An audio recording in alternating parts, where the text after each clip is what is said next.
Capítulo 7. Duelos por muerte. Tal como lo hemos dicho, los duelos no son el patrimonio exclusivo de la muerte de alguien, porque como dijo Rothschild, somos seres imperfectos, limitados por lo imposible. Hay un duelo por delante en la vida de todo aquel que sufre una pérdida, que atraviesa un cambio, que deja una realidad para entrar en otra. En este capítulo vamos a animarnos a hablar un poco de la dolorosa experiencia de los duelos por la desaparición física de un otro. La muerte de un ser querido. La muerte es algo natural, incontrastable e inevitable. Hemos manifestado permanentemente la inequívoca tendencia a hacer a un lado la muerte, a eliminarla de la vida. Hemos intentado matarla con el silencio. En el fondo, nadie cree en su propia muerte. En el inconsciente, cada uno de nosotros está convencido de su inmortalidad. Y cuando muere alguien querido, próximo, sepultamos con él nuestras esperanzas, nuestras demandas, nuestros goces. No nos dejamos consolar y hasta donde podemos nos negamos a sustituir al que perdimos. Sigmund Freud, 1917. La muerte de un ser querido, cualquiera sea el vínculo, es la experiencia más dolorosa por la que pueda pasar una persona. Toda la vida en su conjunto duele. Nos duele el cuerpo, nos duele la identidad y el pensamiento, nos duele la sociedad y nuestra relación con ella. Nos duele el dolor de la familia y los amigos, nos duele el corazón y el alma. En esta pérdida, como en ninguna otra situación, el dolor atraviesa el tiempo. Duele el pasado, duele el presente y especialmente duele el futuro. Esta experiencia tan dramática es parte inevitable de la vida adulta y la probabilidad de pasar por ella aumenta a medida que pasa el tiempo. El riesgo de vivir un duelo por alguien querido crece con mi propio envejecer y con mi propio riesgo vital. Frente al dolor de la ausencia, parecería que solo el regreso del ser amado podría significar el verdadero consuelo. Sin embargo, se tiende a subestimar la experiencia dolorosa y discapacitante del duelo. Un individuo sano y normal está formado, según el prejuicio popular, a superar una pérdida con rapidez y sin ayuda de ningún tipo.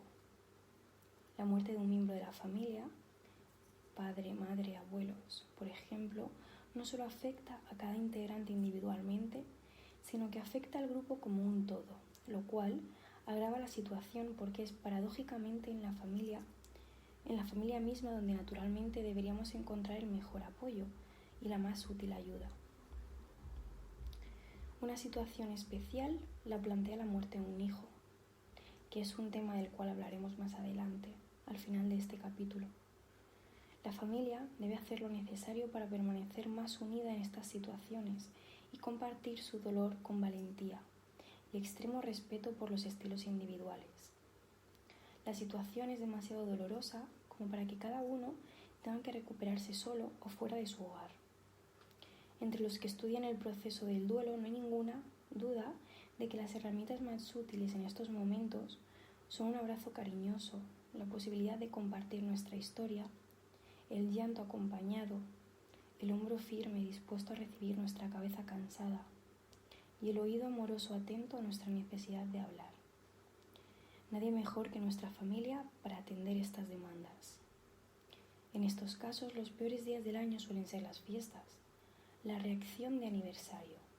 Sucede porque dentro de la familia estos eventos evocan demasiados recuerdos de aquellos momentos llenos de alegría e inundados de la presencia de los ausentes. Y estas imágenes contrastan ahora con la tristeza del duelo compartido. Cada fin de año, por ejemplo, con su tradicional balance de lo hecho, suele complicar aún más la situación dolorosa de la pérdida. Las diferencias. Uno de los aspectos más sorprendentes que aparecen frente a una muerte es el darse cuenta de que no todos manifestamos nuestro dolor de la misma forma. ¿Por qué siento que no puedo soportar este dolor si mi amiga, que también perdió a su esposo, no se ve o no se siente tan mal? ¿Por qué me siento desfallecer y mi hermano no? Las reacciones varían no solo entre diferentes personas, aun en miembros de misma familia, sino también en uno mismo, según la edad y las circunstancias en las que se encuentra cuando sucede la pérdida. Las circunstancias de la muerte y las que rodean a las personas que sufren la pérdida son los dos factores predictivos de la intensidad del duelo, tanto en relación a su duración como la intensidad de la respuesta dolorosa. Varios factores o fenómenos han sido identificados como elementos de ayuda o de riesgo para el duelo. Genéricamente, cuanto más rápida, imprevista y traumática sea la muerte y cuanto más afecte esa pérdida la vida diaria del sujeto, mucho mayor será el impacto emocional. Hay 10 factores que intervienen a la hora del duelo. El grado de presencia o ausencia de ellos puede hacer que el proceso de elaboración sea más fácil o más difícil. La calidad de la relación con la persona, íntima o distante, asuntos inconclusos. Forma de la muerte, por enfermedad o por accidente, súbita o previsible. Personalidad de unos, el temperamento, la historia, los conflictos sociales. La participación en el cuidado del ser querido antes de fallecer. La disponibilidad o no de apoyo social y familiar. Problemas concomitantes, o sea, dificultades económicas o enfermedades. Pautas culturales del entorno, la aceptación o no del proceso del duelo. También las edades extremas, en el que pena, por ejemplo, muy viejo o muy joven. Las pérdidas múltiples o acumuladas, por ejemplo, el perder varios seres queridos al mismo tiempo. Y la posibilidad de pedir y obtener ayuda profesional o grupal. Un matiz adicional que suele dificultar la elaboración del duelo y superación es la muerte por suicidio. Por más que lo intentas, nunca consigues entender las razones que lo llevaron a quitarse la vida. El suicidio deja siempre detrás de sí muchas preguntas. Es natural sentir mucha rabia y enfado hacia la persona que se suicidó. Si cuando se muere te enfadas con el difunto, aunque haya muerto en un accidente, cuánto más te enfadarás cuando él o ella deciden morir. Creo que si el suicida supiera el daño que produce en la familia cercana, sobre todo en los hijos, cuando los hay, no lo haría. Si de verdad uno supiera lo que los hijos irremediablemente piensan cuando su padre o madre se suicida, por ejemplo, ni siquiera por mí, ni siquiera yo era una buena razón, ni siquiera pienso en mí. Y esto es muy doloroso para sustentar después la propia autoestima. Me parece que esto confirma que el que se suicida no puede pensar con cordura en ese momento. De alguna manera su capacidad de deducción está suspendida y esto no le permite razonar adecuadamente. La sensación de culpa también es algo perfectamente normal después de una muerte de estas características. Recuerda que no pudiste elegir por él o por ella y que la decisión del suicidio fue completamente suya. Acepta también que a pesar de que hubieras podido decirle, tus palabras difícilmente habrían sido suficientes para cambiar la decisión. A medida que la tormenta de emociones vaya calmándose, surgirá poco a poco la aceptación. Date tiempo para llegar ahí. Un duelo por suicidio necesita más tiempo para sanar. Sé paciente y trabaja la idea del respeto por su elección, aunque no estés de acuerdo. El duelo anticipado. El tema genera cierta controversia. Se han hecho muchos estudios y se ha escrito mucho para tratar de acotar su significado. El duelo anticipado se refiere al proceso que ocurre en anticipación de la pérdida e incluye mucho de los síntomas de un duelo normal. Los siguientes aspectos están siempre presentes: la tristeza, la preocupación por la persona que va a morir, ensayo del deceso, ajuste previo a las consecuencias de la muerte, vivencia efectiva de la despedida, a veces mutua. Es un error creer que hay un volumen de tristeza fijo y que si se experimenta antes disminuye la pena que queda para después de la pérdida. Las emociones no funcionan así. De todas maneras, algunos estudios aportan datos que documentan que el duelo anticipado mejora la capacidad de adaptación de los familiares a recuperarse del dolor de la pérdida. Algunos investigadores dicen que la anticipación casi nunca ocurre. Aceptar la muerte de una persona querida antes de que muera condena al familiar vulnerable a la culpa de haber abandonado al paciente antes del final. Y además existe la preocupación de que el paciente experimente demasiado dolor adicional por la situación de muerte inminente y esperada a su alrededor. En todo caso, lo que seguramente existe es la natural anticipación involuntaria de los familiares de los pacientes en largas agonías. Integración. Es necesario integrar el pensamiento con el sentimiento y con la acción. Aceptar conscientemente un sentimiento no produce necesariamente la capacidad de expresarlo. Una cosa es ponerse triste y otra muy distinta es poder llorar. Saber que uno está enfadado no es lo mismo que expresar mi enfado. En el duelo, el cuerpo se acoraza, se endurece, se defiende tratando de amortiguar el impacto que produce el dolor. Poder expresar los sentimientos que produce una pérdida, ya sea la rabia o el miedo, nos ayuda a enfrentar el dolor para poder luego cicatrizar la herida del alma. Si permanecemos fuertes, solo estamos tapando el dolor. Sea como fuere, seguramente pasaremos por la vivencia de la muerte de alguno de nuestros seres queridos, incluyendo también el de nuestros padres. El dolor puede y va a enseñarnos irremediablemente a darle un nuevo sentido a la vida. Va a cambiar valores y prioridades. Quizás ahora te parezca imposible, pero con el tiempo vas a ir superando la muerte de la persona amada y llegará un día en que vas a poder decir que la vida continúa y te sentirás feliz por estar vivo. Duelo por viudez. Cuando la realidad conocida se rompe, lo seguro y ordenado se vuelve caótico. El mundo parece hostil y nada puede aliviar la incertidumbre y la inseguridad. Y cuando la responsabilidad de mantener el provisorio orden era compartida con otro que ya no está, aparecen la desesperación y el vacío. Solo por la interacción se mantiene el sentido del individuo en el mundo y su identidad. Quizás por esto, los que pierden su pareja dicen haber perdido una parte esencial de ellos mismos y se sienten extraños y ausentes.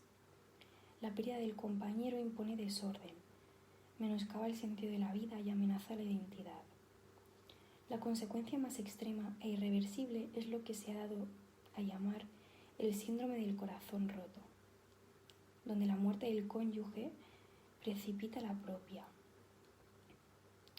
Hace muchos años, mientras yo era practicante en la guardia médica del Instituto de Cirugía de Aedo, recibimos una llamada para atender una emergencia en una casa cercana al hospital.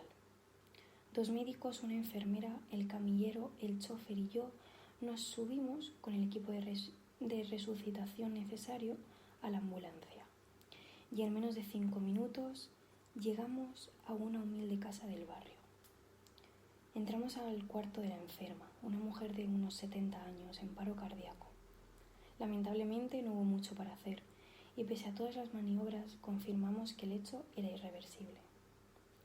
Con dolor le contamos a la hermana de la paciente que estaba en el cuarto que no había nada más que hacer y que íbamos a llevar el cuerpo al hospital para los certificados y trámites. La señora salió del cuarto y le dijo a un señor, que aún nos enteramos después, era el marido de la mujer fallecida. María murió. El hombre palideció. Se dejó caer en una silla de mimbre y dijo: me quiero morir. Esas fueron sus últimas palabras. Nada pudimos hacer los 6 profesionales presentes, ni el equipo que traíamos, ni la posibilidad de trasladarlo de inmediato. El hombre dijo: me quiero morir, y se derrumbó.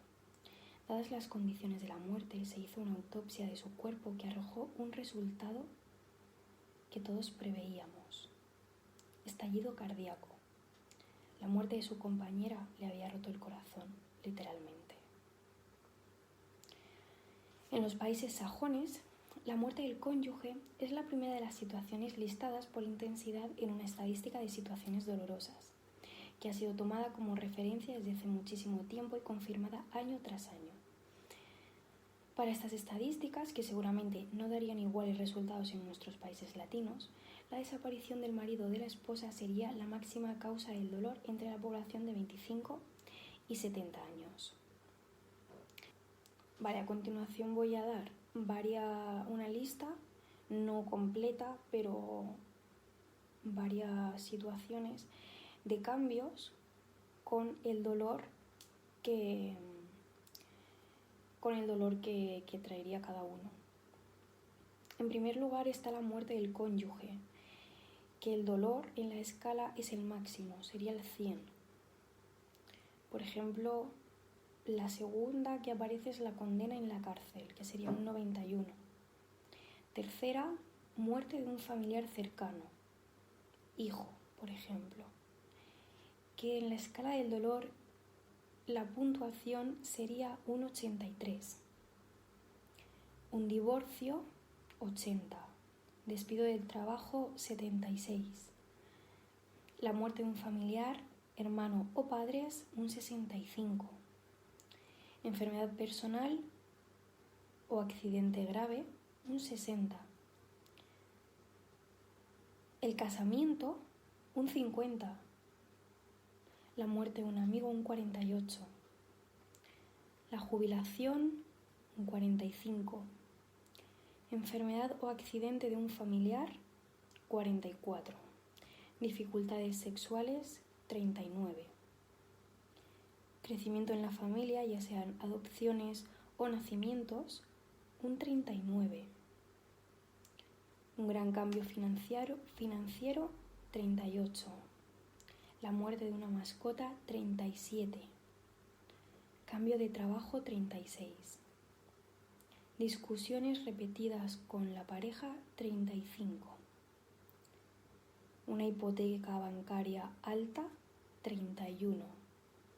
Un gran cambio en el trabajo, 29. Hijos que dejan la casa, 29. Problemas legales, 29. Mudanza o remodelación de la casa, 25.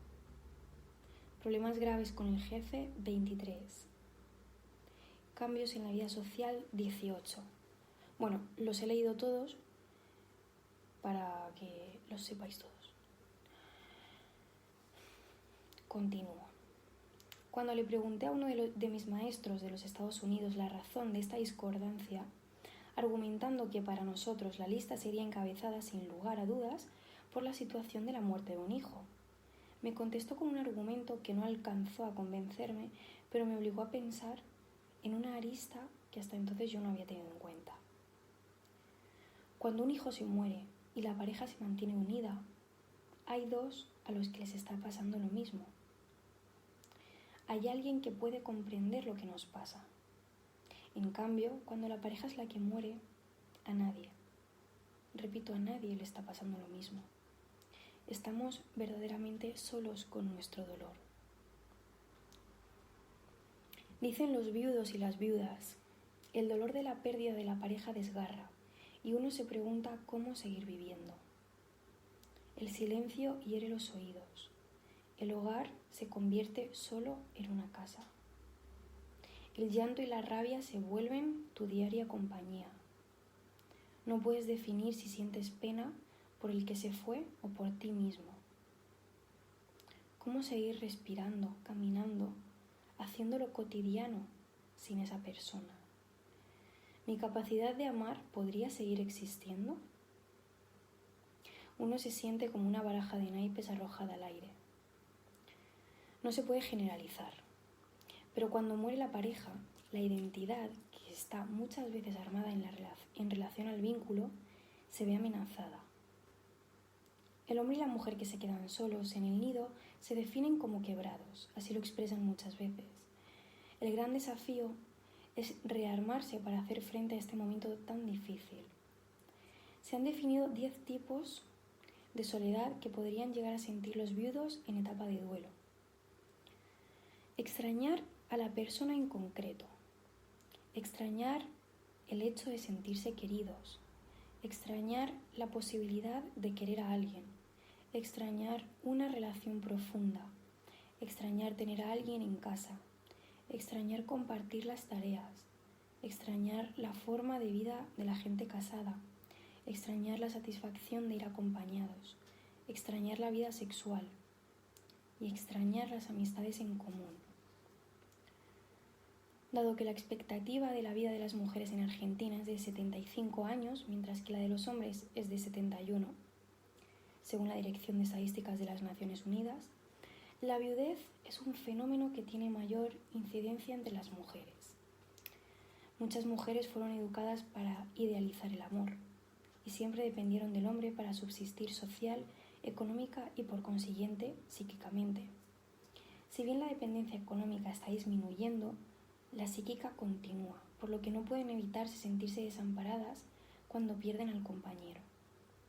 Un hombre que pierde a su mujer puede sentirse desconsolado, pero difícilmente desamparado, porque las mujeres estructuran su subjetividad en torno a los vínculos, mientras que los hombres la construyen en torno de su trabajo. Si hombres y mujeres hicieran suya la frase de Ortega y Gasset, yo soy yo y mi circunstancia, ellos dirían de sí mismo, yo soy yo y todo lo que sé hacer. Las mujeres dirían, en cambio, yo soy yo y todos aquellos a quienes amo. La persona que murió no se pierde porque es interiorizada emocionalmente. Lo que queda vacante es el lugar de los roles que ocupaba. Una de las cosas que suelen sorprender a los viudos recuperados es que pueden volver a amar, a pesar del dolor, ya que el dolor y el amor pueden coexistir. Cuando murió mi esposa, viví su muerte como un terremoto. Fui perdiendo de poco a todos mis amigos. No sabía cómo se pagaba la luz, dónde se compraba la fruta ni cómo se conseguía la leche. Mis hijos me trataban como si fuera un inútil. Un día los junté a todos y les dije, un momento, me quedé viudo pero no descerebrado. Ese día todo empezó a retomar su rumbo. Eso de yo no podía soportar que te fueras es la misma historia de yo nunca voy a poder dejar de fumar y nunca voy a hacer dieta para adelgazar. Mientras yo me crea que nunca puedo, seguro que no voy a poder. Si yo me creo que no voy a poder soportar tu ausencia, si me creo que no puedo seguir sin ti, si me convenzo de que mi vida ha terminado, es posible que todo esto suceda. Hay una tribu, y esto es real, en el norte de África. Es costumbre que cuando alguien comete un hecho muy grave, por ejemplo matar a otro hombre de la tribu, se hace una junta, una reunión de todos los jefes de la tribu. Si lo encuentran culpable, lo condenan a muerte. Lo maravilloso es que la condena significa hacerle una marca con tinta en el hombro. Es una marca rara, que en la tribu es el símbolo de la muerte. A partir de ese día el condenado es alojado en una carpa a unos 10 minutos de otros nada más. Nadie lo toca, nadie le hace nada. Si quiere comer, come, si quiere beber, bebe. Nadie le dirige la palabra, nadie habla con él, está muerto. 2 meses después de la condena, el reo muere. Muere sin que nadie le haya tocado un pelo. Y no muere porque le pase algo especial ni porque la marca sea venenosa. Muere solo porque cree que se tiene que morir. En esa cultura, el condenado está convencido de que se va a morir. Y por supuesto se muere, literalmente se muere. Según los especialistas, un duelo termina cuando uno puede volver a insertarse en la vida con nuevos proyectos, cuando decide que ya no está muerto. Y del dolor intenso puede pasar a uno menos intenso. Y de allí al amor por otros, la familia, los amigos. Cuando la pareja muere, todos sus roles quedan vacantes y hay que aprender a reacomodarse. No es solo haber perdido un contador, un jardinero, un compañero sexual, un padre, etc. No es solo haberse quedado sin cocinera, ama de casa, planchadora, consejera, aunque también es todo esto. Después de la muerte de tu pareja es muy difícil permitirse una nueva relación. No es indispensable hacerlo, pero es importante saber que es posible.